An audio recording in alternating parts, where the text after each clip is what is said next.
नमस्कार मेरे प्यारे सभी दर्शकों। कुछ लोग ऐसे होते हैं कि जो गलतियां पर गलतियां करते जाते हैं, गुनाह पर गुनाह करते जाते हैं और उन लोगों को पता ही नहीं होता है कि जो हम कर्म करेंगे उसका फल हमें भुगतना ही पड़ेंगे। हम आपकी नज़रों से, हमारी नज़रों से, इंसान की नज़रों से बच सकते हैं, लेकिन जो ऊपर वाला है ना, हम भगवान के नज़र से कभी नहीं बच सकते। अगर हमने जो गलत काम किया है तो उसका जुर्माना तो एक ना एक दिन भरना ही पड़ेगा। और ठीक ऐसा ही एक मैं आपको किस्सा, बहुत ही जबरदस्त आपको एक किस्सा में सुनाऊंगा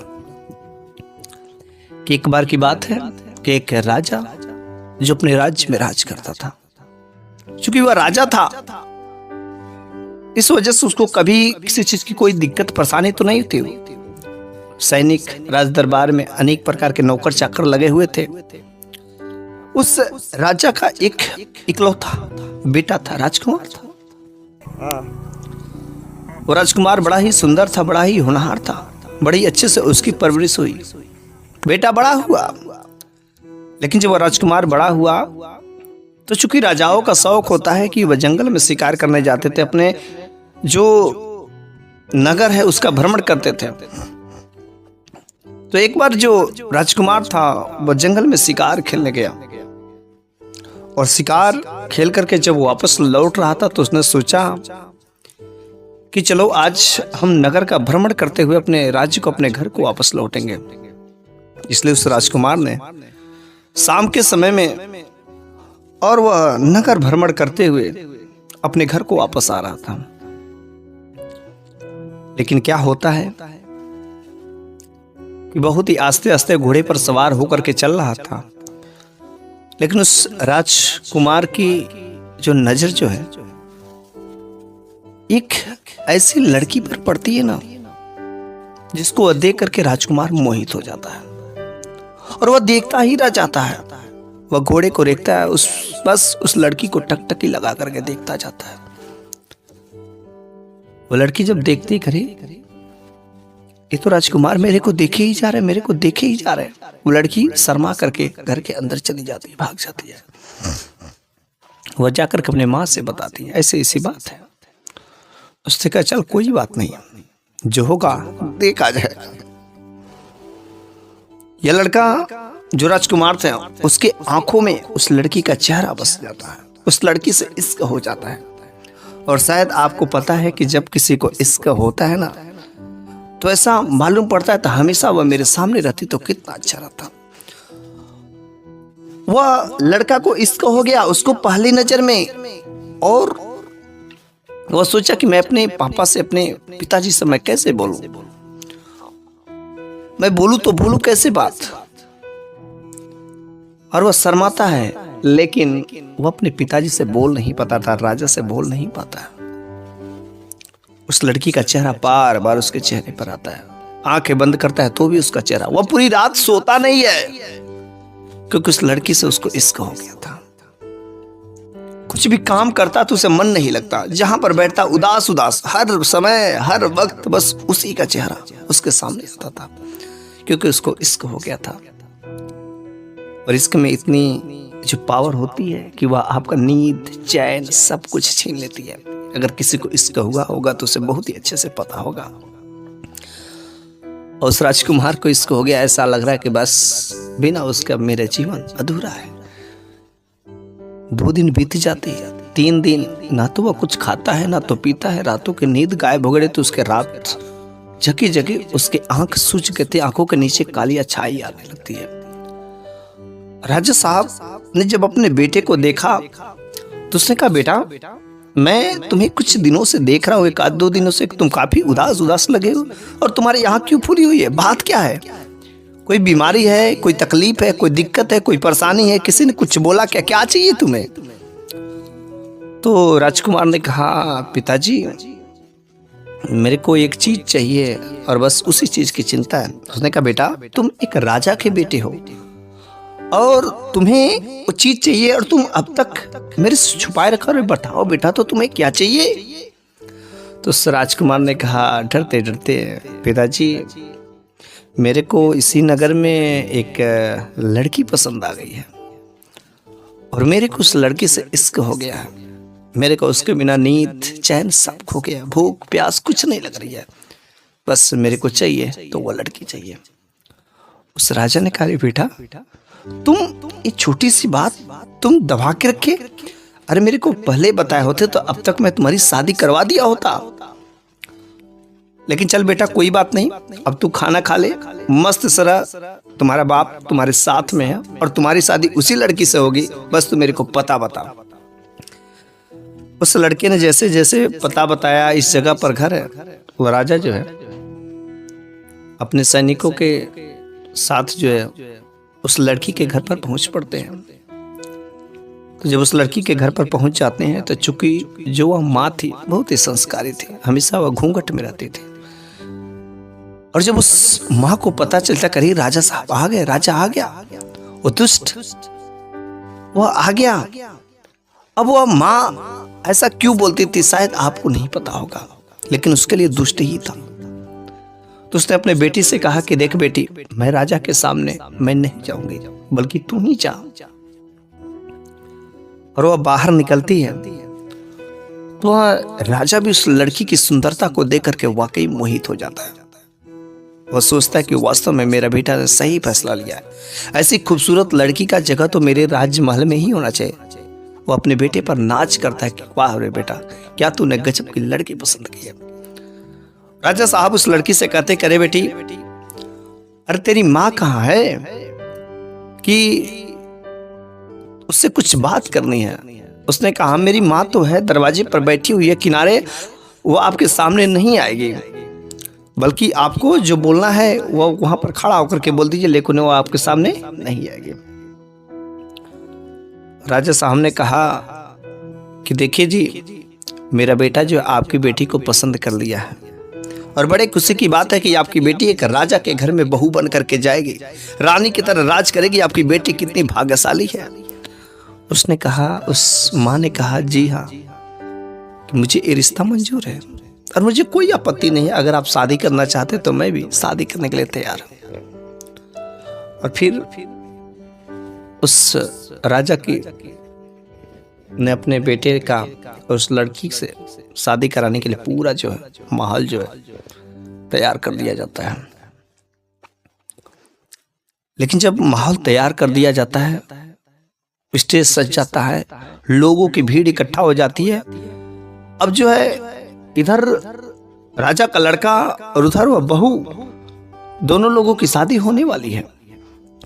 लोग भी उस लड़की को देख करके बहुत ही मोहित हो जाते हैं। वारे क्या गजब की तूने ऐसी कितनी सुंदर बहू तूने पाई है, वास्तव में तेरा राज्य तो पवित्र हो जाएगा। लेकिन आखिर इतनी खूबसूरत बच्ची को जन्म देने वाली माँ कौन है, बाप कौन है? उस राजा ने कहा, मैं तो उसकी लड़की के बाप को तो नहीं जानता हूं, लेकिन उसकी माँ से बात हुई है। उसने कहा, यार उसकी माँ कितनी खूबसूरत होगी कि जितने इतनी खूबसूरत बच्ची को जन्म दिया है, कि जरा एक बार हमें तो उस माँ से भी तो मिलाओ। उसने कहा, जी हाँ, मैं उस माँ से मिला सकता हूँ। राजा के सैनिक उसकी माँ को लेकर के आए। चूंकि माँ कहती कि नहीं, मेरे को नहीं जाना है उस जगह पर, लेकिन उसने कहा कि नहीं, राज दरबार में सारे के सारे लोग आप लोगों से मिलना चाहते हैं, आपसे मिलना चाहते हैं। आखिर वह कौन सा भाग्यशाली इतनी जो माँ है कि जो इसने इतनी अच्छी बच्ची को जन्म दिया है। उसने कहा, अगर ऐसी बात हो तो अवश्य ही हम चलेंगे। वह माँ जो है वहां पर आती है और घूंघट में आती है।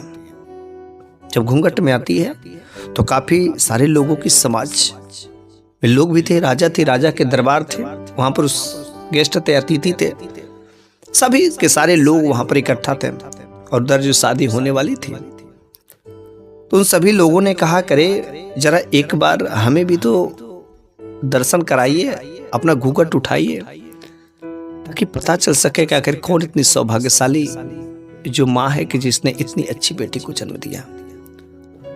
उसने कहा, अगर हम अपना घूंघट उठाएंगे तो शायद राजा साहब को बड़ा ही झटका लगेगा। उसने कहा, अच्छा ऐसी कौन सी बात है? तो राजा साहब ने कहा, तब तो आपको अब घूंघट उठाना ही पड़ेगा, चाहे जो भी हो। उसने कहा, ठीक है, अगर आपकी अनुमति है तो हम अपना घूंघट उठा देते हैं। और बस तुरंत उसने अपना घूंघट उठाया और जैसे ही घूंघट को उठाया ना, राजा को जोरदार झटका लगा। वह देख करके साख्त हो जाते और वह राजा के मुख से तुरंत निकल गया, अरे तू अभी तक मरी नहीं। उसने कहा, अरे मरी नहीं, तू अभी तक जिंदा है। तो जब राजा का ऐसा दृश्य देख करके सारे के सारे लोग साख्त हो जाते हैं। वक्त है, राजा साहब बात क्या है? उसने कहा, नहीं नहीं। और महिला बोलती, करे राजा साहब क्या बताएंगे, मैं खुद बताती हूँ ना राजा साहब की करतूत। आखिर मेरे को देखकर इनका इतना झटका क्यों लगा? तो उसने कहा, ठीक है अब बताइए आखिर बात क्या है। उसने कहा, देखिए मेरे पति इस दुनिया में नहीं है और मैं बहुत ही एक अबला नारी, दुखी। मेरे 2 बच्चे थे, छोटे छोटे बच्चे थे। दोनों के दोनों बच्चे बहुत ही भूखे थे और मैंने सोचा कि इतने जब बच्चे भूखे तो राजा साहब के पास चलते हैं, राजा साहब मेरी मदद जरूर करेंगे। शाम का समय हो गया था, मेरे दोनों के दोनों बच्चे भूख से तड़प रहे थे और मैं अपने बच्चों को घर पर रख करके कही कि बेटा बस कुछ समय में आती हूँ, और अपने दोनों के दोनों बच्चों को घर पर छोड़ करके मैं जो राजा साहब के दरबार में आई थी। और राजा साहब के यहां आकर के इनसे कही कि मेरे 2 बच्चे बहुत ही जोर से भूखे हैं। राजा साहब ने कहा, ठीक है मैं तुम्हारी मदद करूंगा, हर तरीके से मदद करूंगा, लेकिन इसके लिए तुम्हें उसकी कीमत चुकानी पड़ेगी। मरता बेचारा क्या ना करता, मेरे के दोनों बच्चे इधर भूख से तड़प रहे थे, रो रहे थे। मेरे तो दिमाग में बस एक ही चीज, और मेरे को अपने बच्चों की भूख शांत करने के लिए कुछ भी कर गुजरने की चाहत थी। और राजा साहब ने जो प्रस्ताव रखा मेरे को मंजूर हो गया। राजा साहब ने प्रस्ताव रखा कि मेरे मन को खुश करना पड़ेगा, मेरे को शारीरिक सुख चाहिए तुम्हारे साथ में। और फिर राजा साहब ने मेरे साथ पूरी रात जो है बिताई, मेरे को घर नहीं जाने दिया, और नहीं तो कहा करे तुम्हारे बच्चों के पास में मैं अपने आदमियों से खाना भिजवा दूंगा, भोजन भिजवा दूंगा। पूरी रात वो मेरे को घर पर नहीं जाने दीजिए, और फिर पूरी रात हमारे साथ बिताया।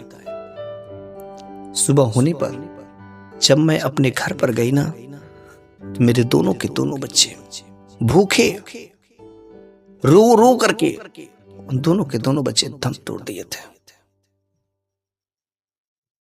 मैं अब बेचारी कर भी क्या सकती, दुखियारी थी ना, मैं कुछ नहीं कर सकती।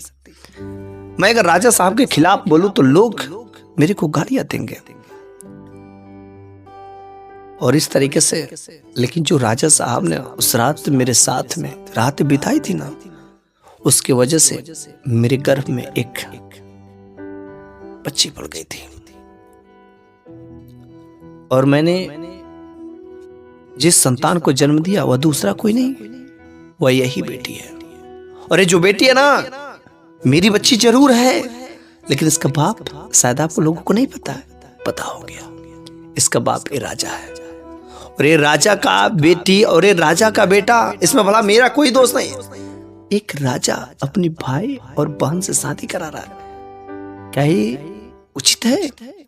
लेकिन जब ये राजा को पता चलता है कि दोनों के दोनों मेरे ही खून है और दोनों भाई बहन है, वह तुरंत शादी को तोड़वा देता है, शादी को रुकवा देता है। कतक नहीं, ऐसा अहित कभी नहीं हो सकता, ऐसा पाप कभी नहीं हो सकता। उस राजा के मुख पर काली पुत गई, पूरी जनता के सामने पूरी जनता उस राजा के मुख पर थू थू करने लगे। और फिर राजा ने उसके आगे माफी मांगी, और फिर कहा, आज के बाद हम पूरी इस राज दरबार में तुम्हारे आगे झुक करके माफी मांगते हैं, और फिर आज के बाद तुम मेरी रानी बन करके रहोगे।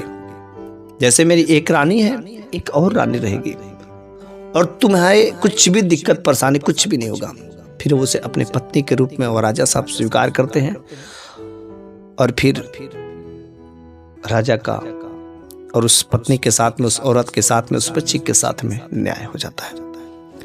मेरे प्यारे सभी दर्शकों, आज की यह कहानी आपको कैसी लगी है कमेंट बॉक्स में जरूर बताइएगा। फिर से मैं कुछ ऐसी ही नई जबरदस्त कहानियां लेकर के अवश्य आऊंगा। तब तक के लिए धन्यवाद।